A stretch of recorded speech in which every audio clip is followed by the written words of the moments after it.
যে বেবিকে আমাদের দেবে তার জন্য বোধহয় কোনো কাউন্সিল করবে আমাদের ব্যাপারটা বোঝাবে বা কিছু, যার জন্য আমাদের এই রুমে ওয়েট করতে বলেছে। আমরা সবাই ওয়েট করে আছি। সবাই দূরদিকে করে দেখছে, মানে বুঝতে পারছে না যে এই মা মানে এরই দুদিন আগে ভর্তি হয়েছে, এরকম দেখছে না, যাচ্ছে আচ্ছা দেখলো চোখ ঘুরি আবার দেখছে, মানে এরকম দেখছে এটা ডেডিকেশন আছে, তাই না? না সত্যি তাই। হ্যাঁ, কজন মা এরকম পারে?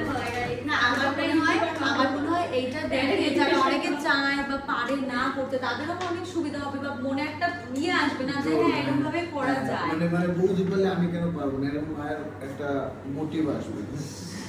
তুমি আবার এই মোটিভ মানে বৌদি পারলে আমি কেন পারবো না, আমাদের আমি কেন পারবো না।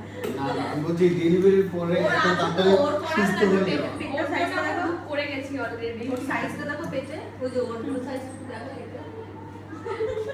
আমি নিচে গেলাম তাহলে গাড়ি ওখানটায়। আমি একটুখানি গেলাম, হ্যাঁ পরে বেবিকে নাও হয়ে গেলে দাঁড়াতেই পারবো না একটুখানি, নিচে একেতেই গরম।